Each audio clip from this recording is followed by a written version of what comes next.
والصلاة والسلام على رسوله سيد المرسلين وعلى آله وصحبه وحزبه وأمته أجمعين. أما بعد فأعوذ بالله من الشيطان الرجيم.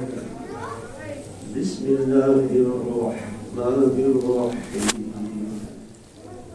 قد جاءكم من الله نور وكتاب مبين. آمنت بالله صدق الله تبارك وتعالى مولانا العليم. اللهم صل على سيدنا محمد وعلى آله وصحبه.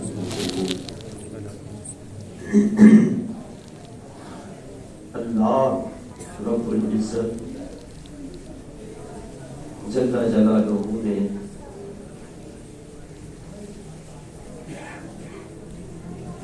اپنے فضل سے اپنے کرم سے اسلام کی نعمت دی ہے.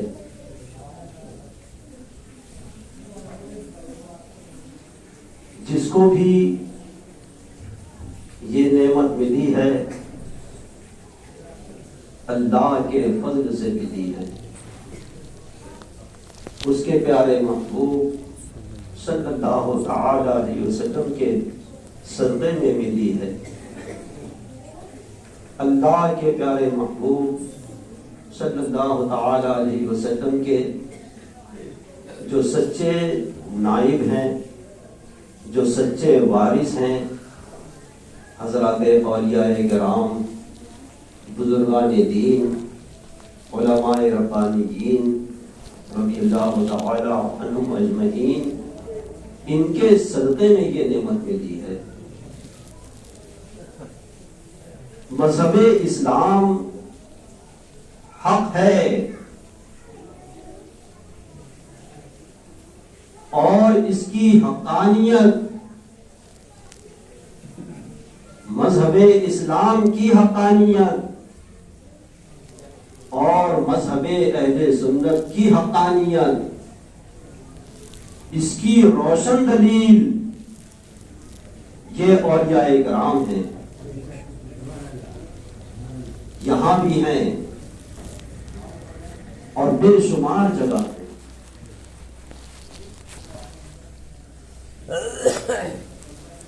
سنی مسلمانوں کا عقیدہ ہے کہ اولیاء کرام وصال کے بعد بھی زندہ ہیں.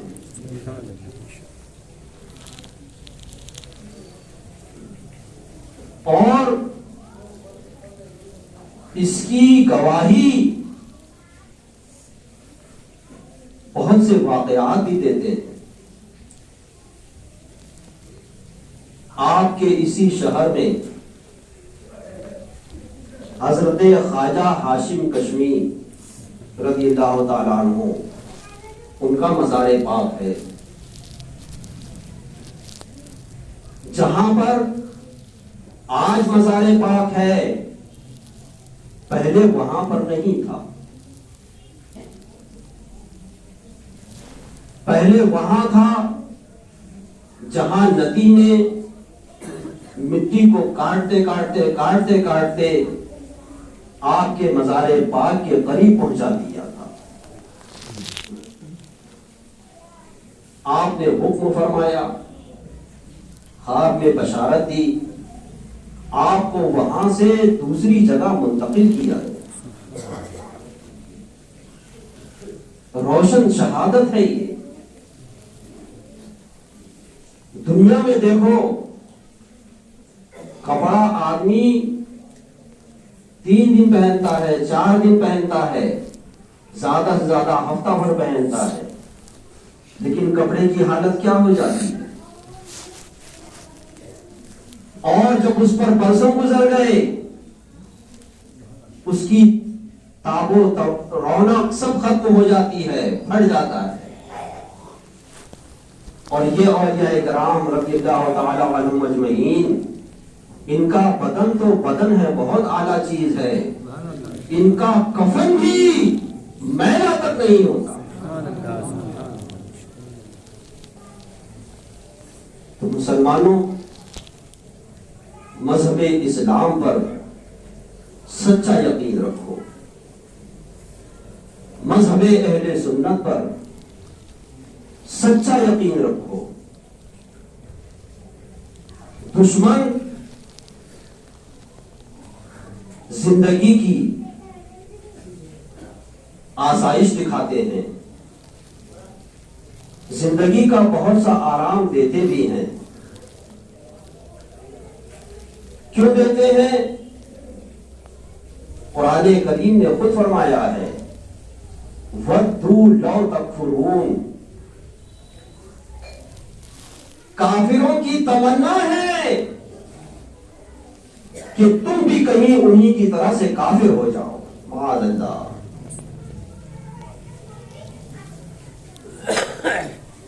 کھلے کافر ہوں یا کلمہ پڑھ کر کے کافر ہوں، ان کی تمنا یہی ہوتی ہے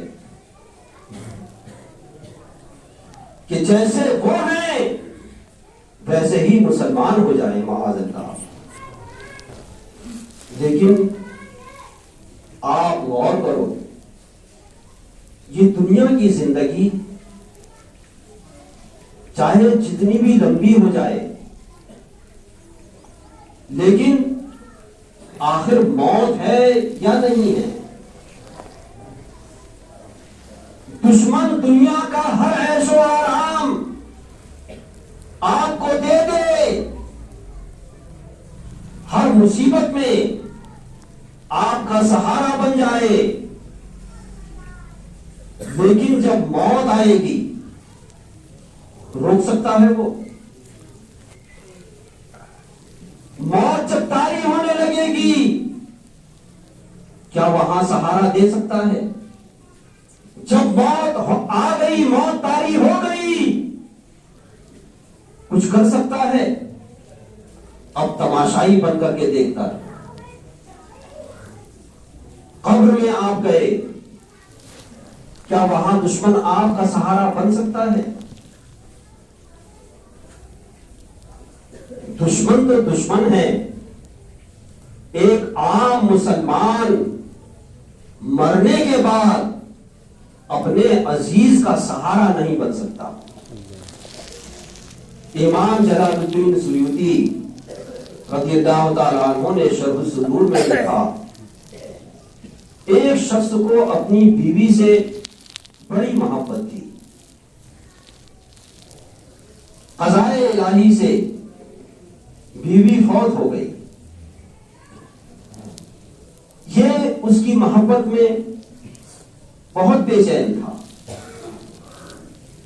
جب چند دن گزرے، اس کے دل میں خیال آیا کہ میں چل کر کے تو دیکھتا کہ بیوی کس حال میں ہے۔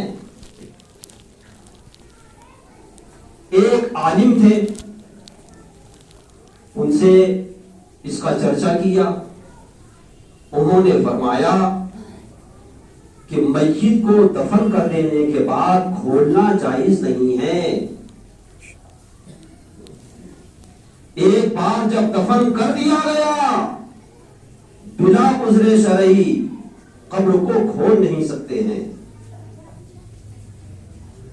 اولیاء کرام رضی اللہ تعالیٰ عنہم میں سے بعض کی قبر مبارک کو جو کھولا گیا ہے وہ مجبوری سے، ندی کا پانی مٹی کاٹ رہا ہے، اگر وہاں سے آپ منتقل نہ کرو تب بھی قبر پاک کھلے گی، یہ مجبوری ہے۔ یا ظالم دشمن ان کی قبر پاک کو وہاں سے ہٹانا چاہتا ہے تو آپ قبر پاک کو نہیں بھی کھولو گے تب بھی وہ بے حرمتی کرے گا۔ تو یہ عذر شرعی ہے، یہ ضرورت و مجبوری ہے، ایسی ضرورت و مجبوری میں قبر کو کھولنا جائز ہے۔ لیکن کوئی ضرورت نہ ہو، کوئی مجبوری نہ ہو اور قبر کو کھولے، حرام ہے۔ انہوں نے سمجھایا، یہ محبت میں متوالا تھا، نہیں مانا اور عرض کیا آپ میرے ساتھ چلیے۔ وہ سمجھانے کے لیے، اس کو باز رکھنے کے لیے اس کے ساتھ ہوئے، بیوی کی قبر پر پہنچا، منع کر رہے ہیں، مان جا، مت کھول، نہیں مانا۔ قبر کو کھولا، جب قبر کو کھولا تو کیا دیکھتا ہے کہ بیوی کے پیر پیچھے سے لے جا کر کے اس کے سر کی چوٹی میں باندھ دیے گئے ہیں۔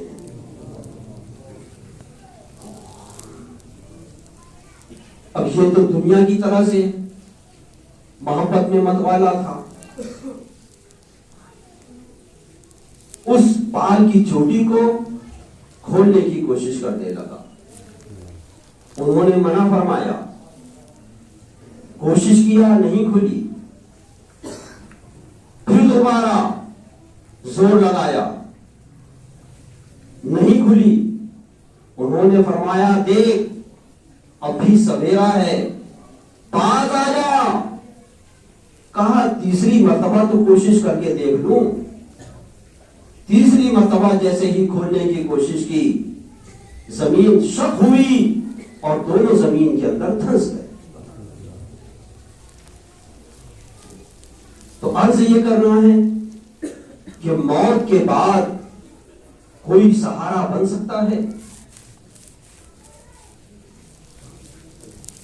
تو دشمن تم کو لاکھ لبھائے، لاکھ لالچ دے،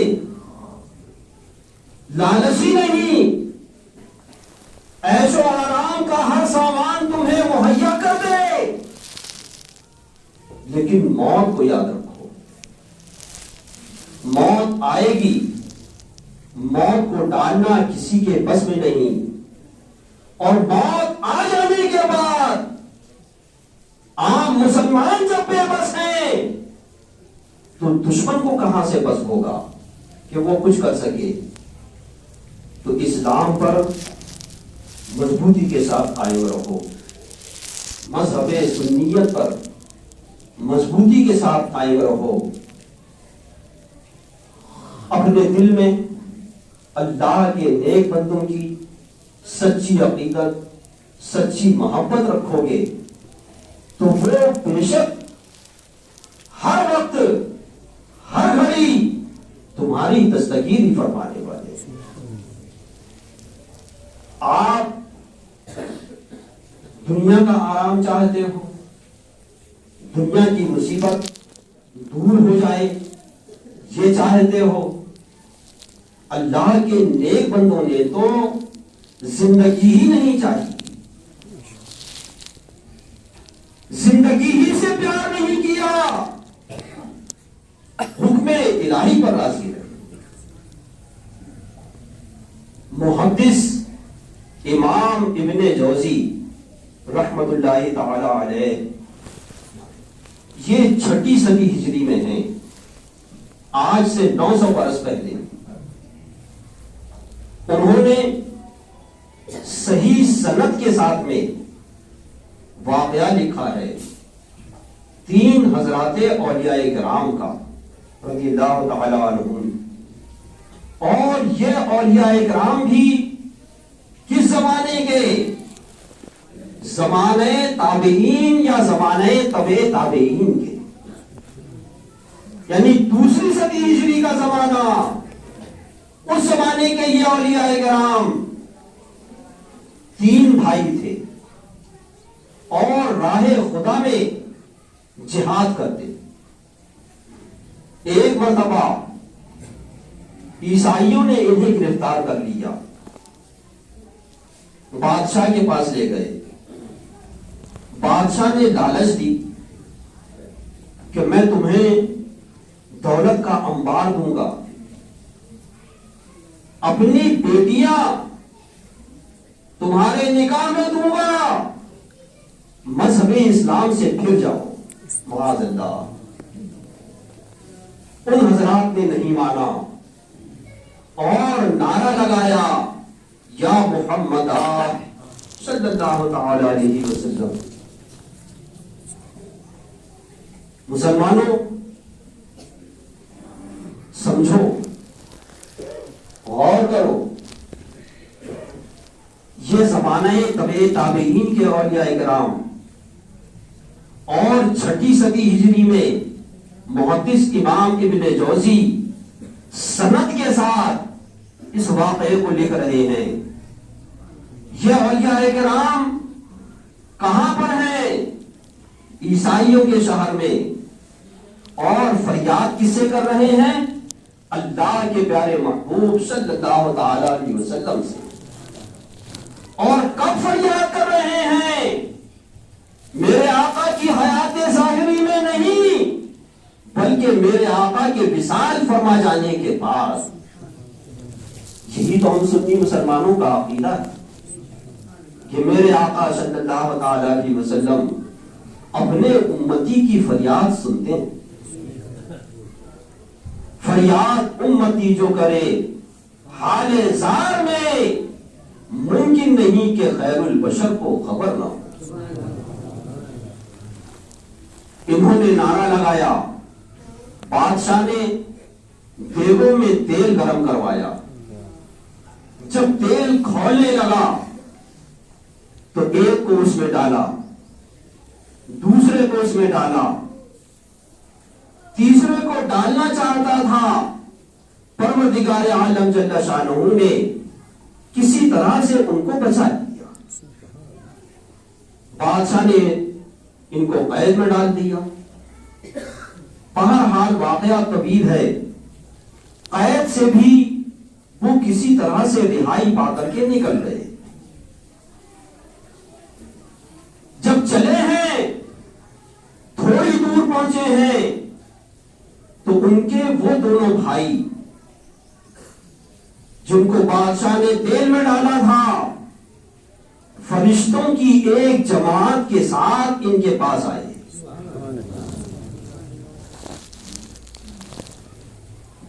اور کہا پروردگار عالم جل شانہ نے ہمیں تمہاری شادی میں شریک ہونے کے لیے بھیجا ہے۔ انہوں نے حال پوچھا، فرمایا بس وہی تیل کا ایک ہوتا تھا، اس کے بعد ہم جنت اعلیٰ میں تھے۔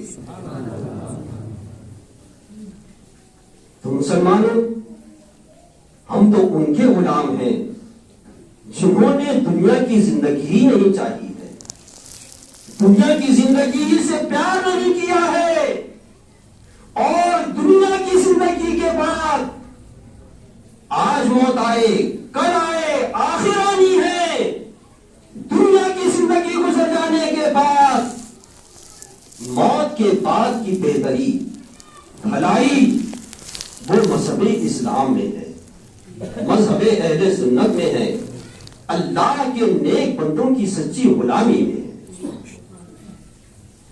امام اہل سنت سیدی شاہ احمد رضا رضی اللہ تبارک و تعالیٰ عنہ اللہ کے نیک بندوں کے سچے شہدائی اور مذہب اہل سنت کے سچے ترجمان ہیں۔ محدث امام ابن جوزی رحمت اللہ تعالی علیہ کا یہ واقعہ بھی امام اہل سنت نے اپنے ایک مبارک رسالے میں لکھا۔ تو اپنے دل کی گہرائیوں میں مذہب کی محبت اتارو، اسلام کی محبت، سنیت سے محبت، اور مذہب اسلام کیا ہے، مذہب سنیت کیا ہے، اس کو سیکھو، اس کو جانو۔ دین کے دشمن چاہے کھلے ہوں چاہے چھپے ہوں، کلمہ پڑھتے ہوں یا کلمے سے منکر ہوں، ان تمام سے اپنے آپ کو دور و نفور رکھو۔ دنیا کے امور میں یہ شرع نے ممانعت نہیں فرمائی ہے کہ آپ کسی کافر کے ساتھ معاملہ نہ کرو، کسی گمراہ کے ساتھ معاملہ نہ کرو۔ دنیا کا معاملہ آپ کافر سے بھی کر سکتے ہو، گمراہ سے بھی کر سکتے ہو، لیکن دل میں کسی کافر کو جگہ مت دو۔ دل میں کسی گمراہ کو، وہابی ہو، دیوبندی ہو، تبلیغی ہو، غیر مقلد ہو، جماعت اسلامی ہو، کوئی ہو، کسی کو اپنے دل میں جگہ مت دو۔ دل میں جگہ ہو اللہ اور اس کے پیارے محبوب صلی اللہ علیہ وسلم کی محبت کے لیے جگہ ہو۔ دل میں جگہ ہو سرکار غوث اعظم رضی اللہ تبارک و تعالیٰ عنہ کے لیے جگہ ہو۔ دل میں جگہ ہو حضرات اولیاء اکرام رضی اللہ تعالیٰ عنہم اجمعین کے لیے جگہ ہو۔ اس طرح سے جب تم زندگی گزارو گے تو جانتے ہو یہ حضرات اولیاء اکرام رضی اللہ تعالی عنہم اجمعین اپنے چاہنے والوں کو، اپنے سے فریاد کرنے والوں کو کبھی محروم نہیں فرماتے۔ آپ انہیں نہیں دیکھتے ہو، لیکن آپ جس حال میں بھی رہو وہ آپ کی نگہبانی فرماتے ہیں۔ یہ میں نہیں کہتا، امام اہل سنت رضی اللہ تعالیٰ عنہ نے اپنے فتاوی کی جلد اول میں اور اپنے سے نہیں لکھا ہے، بلکہ امام عبد الوہاب شعرانی رضی اللہ تعالیٰ عنہ سے لکھا ہے کہ ائمہ مجتہدین اپنے مقلدین کی نگہبانی فرماتے ہیں۔ دنیا میں جس حال میں جہاں بھی ان کا مقلد ہے وہ اس کی نگہبانی فرماتے ہیں۔ جب نزع کا عالم ہوتا ہے، جان نکل رہی ہوتی ہے، اس وقت بھی اپنے مقلد کی وہ نگہبانی فرماتے ہیں، یہاں تک کہ دم توڑ دیتا ہے۔ جب قبر میں منکر نکیر سوال کے لیے پہنچتے ہیں، وہاں بھی اپنے مقلدین کی نگہبانی اور مدد فرماتے ہیں۔ اولیاء اکرام رضی اللہ تعالیٰ عنہم یہ بھی اپنے چاہنے والوں کی ہر حال میں مدد فرماتے ہیں۔ 4 امام مجتہد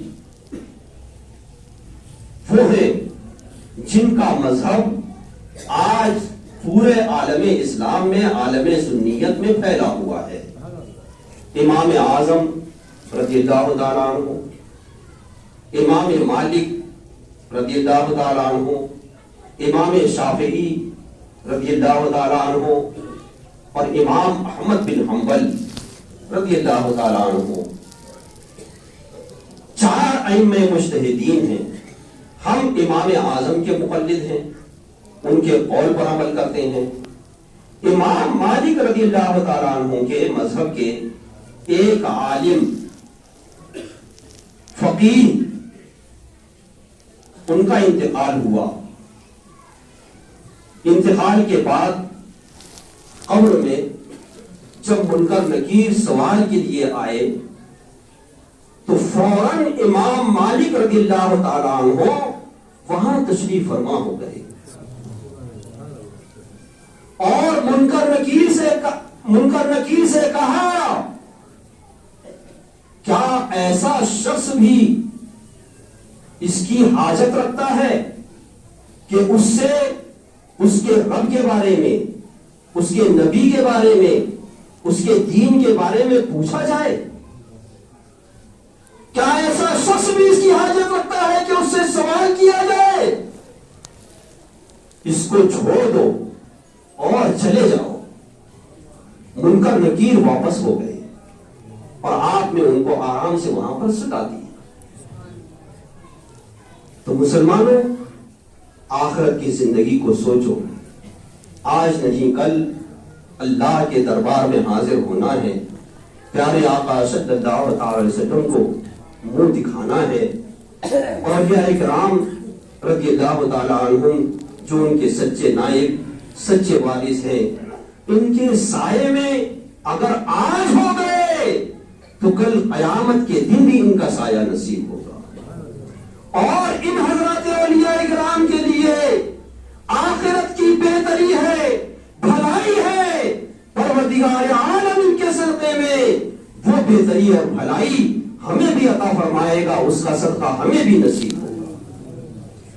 تو امام اہل سنت رضی اللہ تبارک و تعالی عنہ کے ارشادات کو دیکھو، سنو، سمجھو، اپنے دل کی گہرائیوں میں اتارو اور یہی چاہو کہ پروردگار عالم اور دعا کرو، سچی فریاد کرو کہ مالک و مولا اپنے فضل سے، اپنے کرم سے تو نے اسلام دیا، ایمان دیا، سنیت کی نعمت دی، اپنے نیک بندوں کی غلامی نصیب فرمائی۔